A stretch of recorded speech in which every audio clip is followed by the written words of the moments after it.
Hello my dear students. तो जैसा कि आप लोग सब जानते हैं, you all know that your science exam is on 20th of February, right? And I hope you are doing really good. और ये वीडियो मैं लाया हूँ फास्ट रिवीजन के लिए, फ्रॉम द स्क्रैच, राइट? हम पहले से चैप्टर से फास्ट रिवीजन करेंगे। ज़्यादा टाइम मैं आपका नहीं लूँगा, आपका टाइम बहुत क्रूशियल है, इंपॉर्टेंट है, मेरा भी टाइम इंपॉर्टेंट है। Okay so let's not waste it and will make the most of it. Okay, पहला चीज़ देखो क्या है। चैप्टर जो है वो केमिकल रिएक्शन एंड इक्वेशन है। इसमें पढ़ना क्या है, कोशिश करो जितने कम समय में आप ज़्यादा से ज़्यादा, मतलब आप इनपुट कम दो, आउटपुट ज़्यादा निकाल सको। ये बहुत स्मार्ट स्ट्रैटेजी है।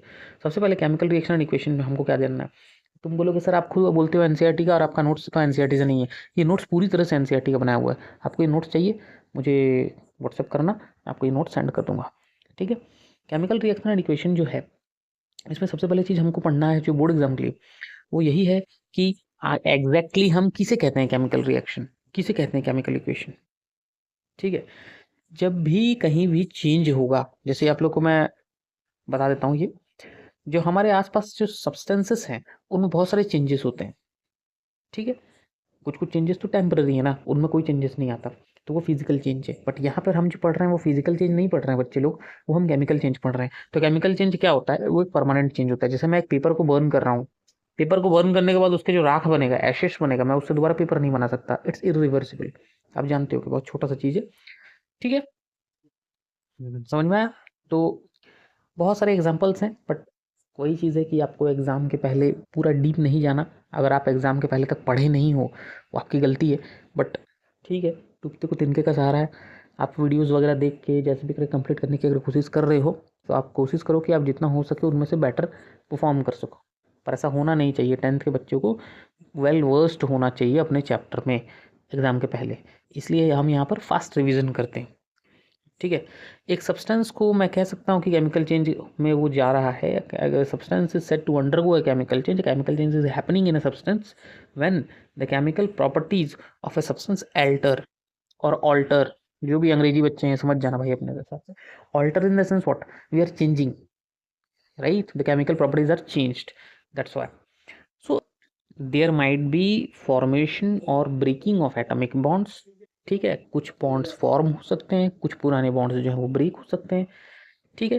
पर कैरेक्टरिस्टिक क्या है, और ये बहुत इंपॉर्टेंट है, बोर्ड एग्जाम के लिए सुपर इंपॉर्टेंट है कि what are the characteristics of a chemical reaction. देखो केमिकल रिएक्शन में क्या होगा, इन नए सब्सटेंस प्रोड्यूस होंगे, changes changes in energy involve होगा। Obviously changes in energy involve होगा। It might be chemical change जो है वो चेंज हो जाएंगे इन द सेंस, ये मतलब है कि केमिकल से फि-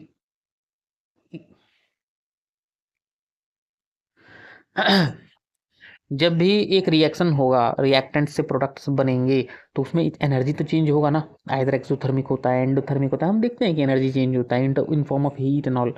ठीक है। और रिएक्शन के टाइम पे एक चेंज इन मास भी होता है, मास भी चेंज होता है ना। तो आप पढ़े होगे ना लॉज, कि मास कैसे चेंज होता है। मैं अगर एक सोडियम क्लोराइड क्लोराइड का एक एटम का बात करता हूँ, मतलब कहने का ये मतलब है कि वो एक मॉलिक्यूल है, एटम तो नहीं है, क्योंकि वो कंपाउंड है। NaCl को मैं अगर ब्रेक करूँगा और वो Na और Cl बनेगा, तो हम ये कह सकते हैं कि तुम बोलोगे नहीं सर हम तो पढ़े हैं लॉ है कि लेफ्ट साइड जो होता है राइट साइड के इक्वल होता है। बिल्कुल सही है। पर यहाँ पर मास में चेंजेस तो आता है ना, मतलब वो NaCl जो था अब वो NaCl तो रहा ही नहीं, अब तो Na बन गया और Cl बन गया, मासेस उनके चेंज हो गए। वो इस सेंस में कहा गया है। There is a permanent alteration, जैसे मैंने कहा था, वो इरिवर्सिबल प्रोसेस है, रिवर्सिबल प्रोसेस नहीं है। एक पेपर को बर्न करोगे, एसेस बनेगा, उसको दोबारा तुम नहीं बना पाओगे पेपर में। ठीक है। चलो आगे बढ़ते हैं, क्योंकि फास्ट रिवीजन है तो फास्ट रिवीजन के हिसाब से ही करेंगे।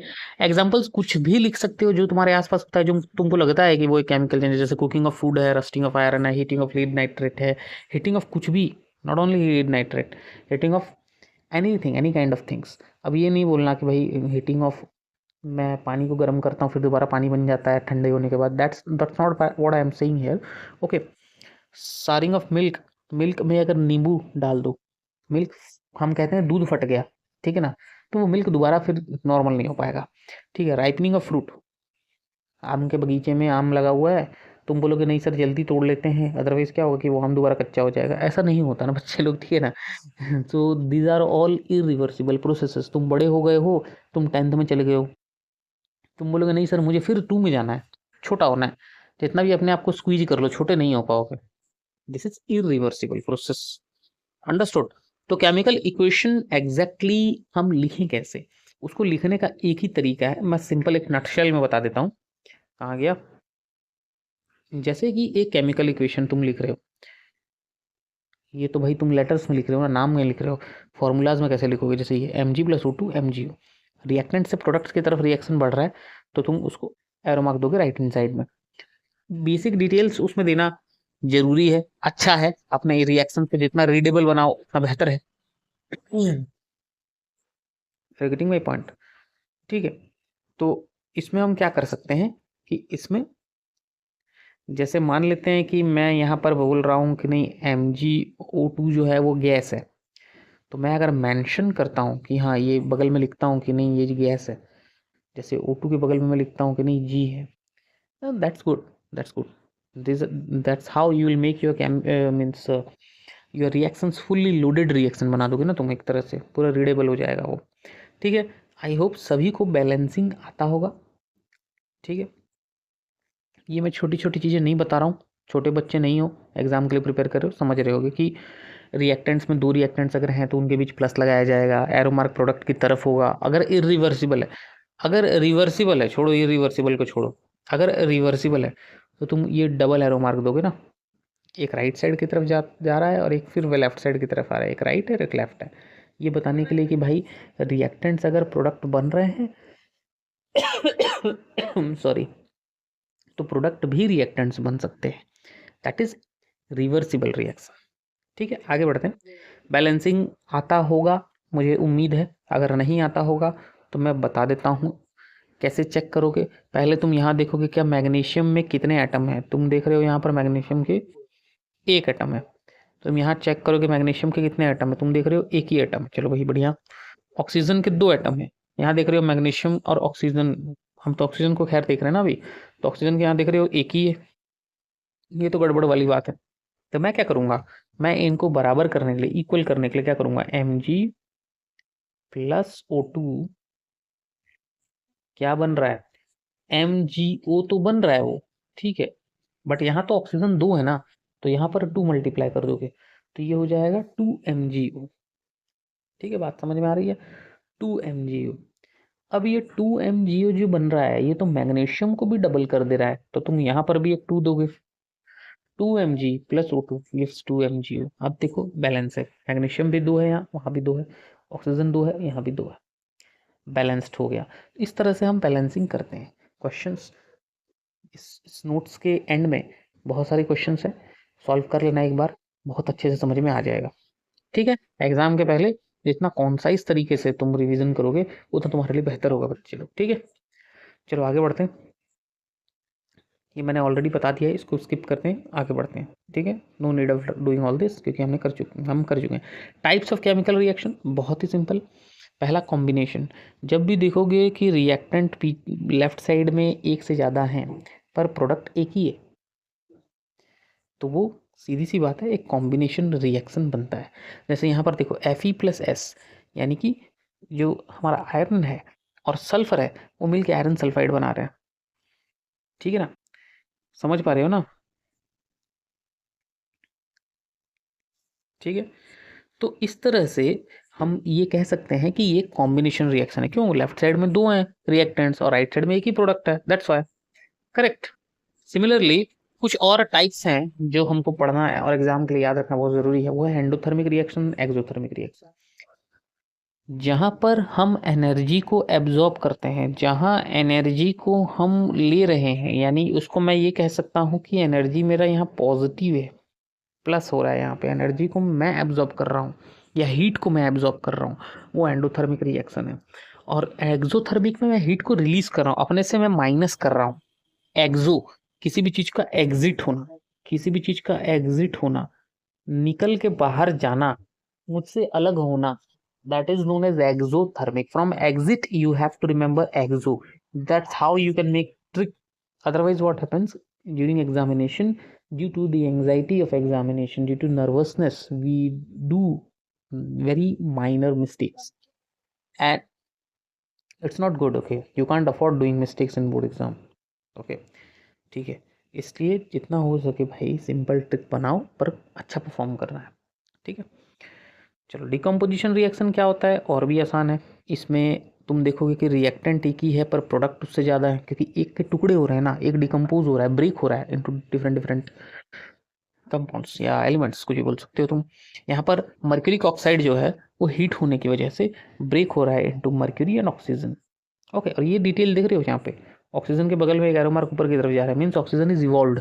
ये भी एक रिएक्शन को और बेहतर इंफॉर्मेटिव बनाने का तरीका है।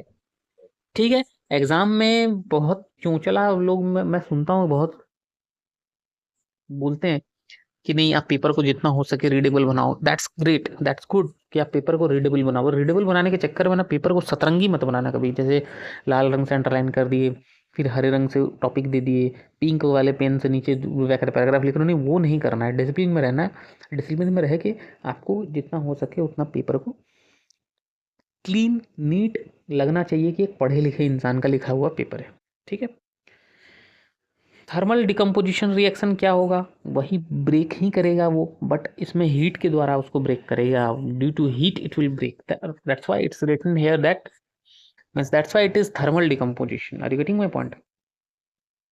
ओके, फोटोकेमिकल, फोटो मतलब लाइट होता है, यानी जहाँ पर लाइट को एब्जॉर्ब करके उससे एनर्जी लेके केमिकल रिएक्शन को बढ़ाया जाता है, तो वो फोटोकेमिकल रिएक्शन होता है। इसके एग्जांपल्स एनसीईआरटी में अलग से अच्छे से दिए गए हैं, उसको अच्छे से देखना। ठीक है, आगे मैं बता रहा हूँ अभी फिलहाल। डिस्प्लेसमेंट रिएक्शन क्या होगा, डिस्प्लेसमेंट रिएक्शन में एक एलिमेंट दूसरे कंपाउंड से, जो दूसरा एलिमेंट है कॉपर, उसको जिंक डिस्प्लेस कर देगा। यानी जिंक प्लस कॉपर सल्फेट है तो ये हो जाएगा जिंक सल्फेट प्लस कॉपर। पर इसमें एक शर्त ये है कि अगर ये मेटल जिंक जो है वो रिएक्टिविटी सीरीज में कॉपर से ऊपर होगा तभी वो उसको डिस्प्लेस कर पाएगा। अगर जिंक लेस रिएक्टिव होगा कॉपर से तो वो उसको डिस्प्लेस नहीं कर पाएगा। ये याद रखोगे। ठीक है, इसके लिए तुमको रिएक्टिविटी सीरीज याद करना है, ध्यान में रखना है, वो मैं अभी बताता हूँ आपको। ठीक है, डबल डिस्प्लेसमेंट रिएक्शन, देखो डबल डिस्प्लेसमेंट रिएक्शन में क्या होगा, एक सेकंड रुकना। हाँ, डबल डिस्प्लेसमेंट रिएक्शन में क्या होगा, एग्जैक्टली डिस्प्लेसमेंट वाला ही काम होगा, डिस्प्लेसमेंट वाला ही काम होगा, पर इसमें दो कंपाउंड्स होंगे, यानी ये भी एक कंपाउंड होगा, ये भी एक कंपाउंड होगा, और एग्जैक्टली वो पूरा जो क्रॉस मल्टीप्लिकेशन करते हैं ना मैथ में, आप किए होगे तो आपको तो पता ही होगा, आप लोग 10th में मैथ में कर ही रहे होगे क्रॉस मल्टीप्लिकेशन। तो उसमें क्या होता है कि Na से मल्टीप्लाई करेंगे Cl को, मल्टीप्लाई तो नहीं करेंगे, सॉरी मैथ पढ़ाते पढ़ाते मैथ का आदत हो गया। Na को Cl को मल्टीप्लाई नहीं करेंगे, लिखेंगे उसको, ठीक है ना। एंड H को OH के साथ, तुम बोलोगे सर H और OH क्या बनाएगा, H और OH H2O बनाता है। ठीक है, so basically base plus acid gives NaCl plus H2O, not NaCl plus H2O। General reaction is acid और बेस। ठीक है, एसिड और base give salt and water, it's a neutralization reaction, everybody knows that. ठीक है, पर इसमें हो क्या रहा है, डबल डिस्प्लेसमेंट। NaCl को डिस्प्लेस कर रहा है, एक सेकंड रुको भाई, स्लिप ऑफ टंग हो गया। NaH को यहाँ से डिस्प्लेस कर रहा है, और H जो है वो OH को यहाँ से डिस्प्लेस कर रहा है।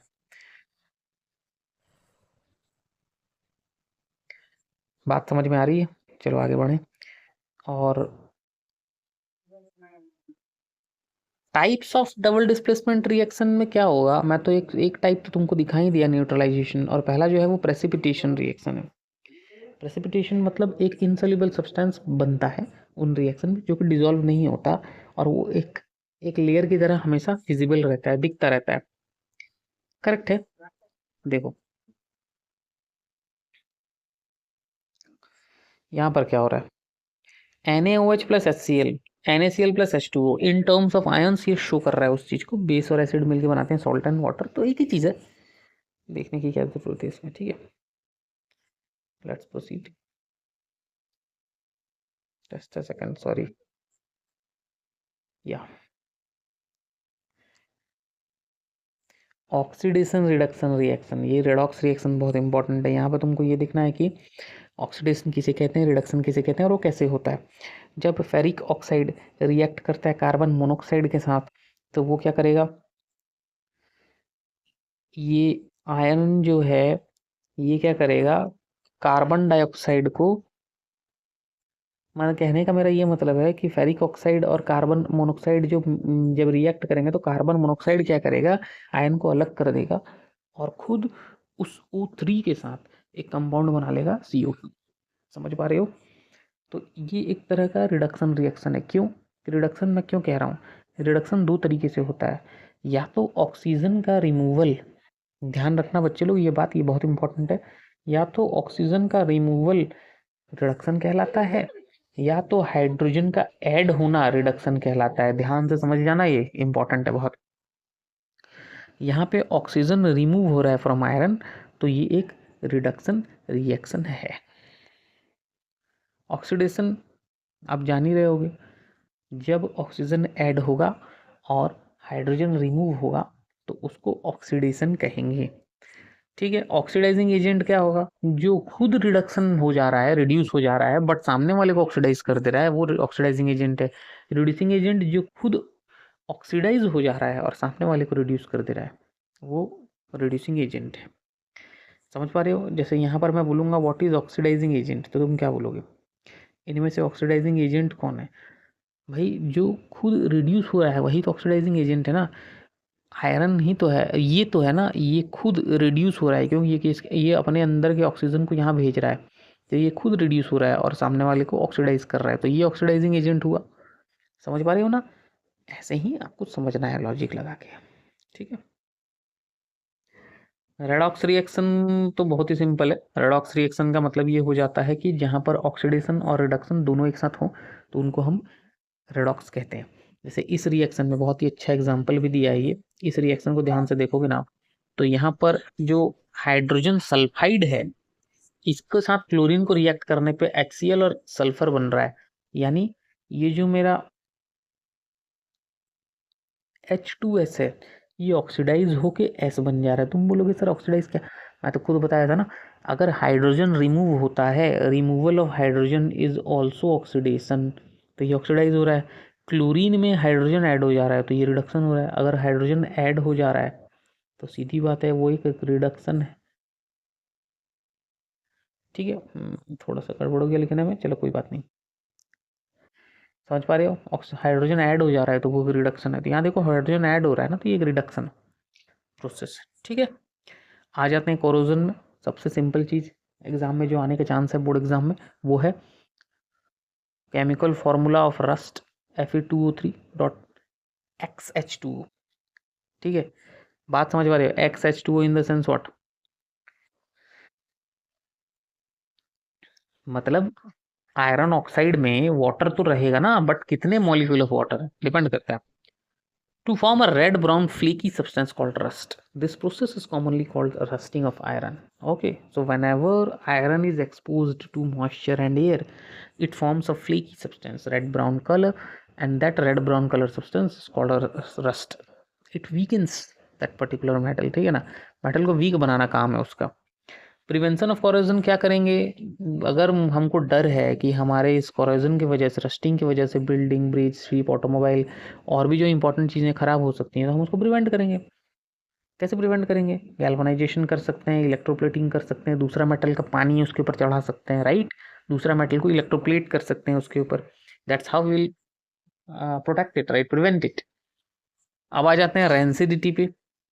जब भी ऑयल एंड फैट ऑक्सीजन से रिएक्ट करते हैं, तुम कोई खाना ले आओ, उसको बाहर रख दो, 5 दिन तक वैसे ही रखे रहो, खाओ मत, उसमें ऑयल है, उसमें फैट है, ऑक्सीडाइज होंगे, ऑक्सीडाइज होने पे बहुत गंदा बदबू निकलेगा, सड़ जाएंगे, डीके हो जाएंगे। उस प्रोसेस को रेंसिडिटी कहते हैं। और आप अगर रेंसिड फूड खाते हो बीमार पड़ जाओगे।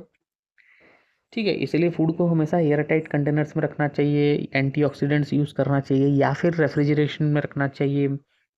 ठीक है, एंटीऑक्सीडेंट्स क्या करते हैं कि फूड को ऑक्सीडाइज नहीं होने देते, इसकी वजह से वो लंबा टिक पाता है, चल पाता है।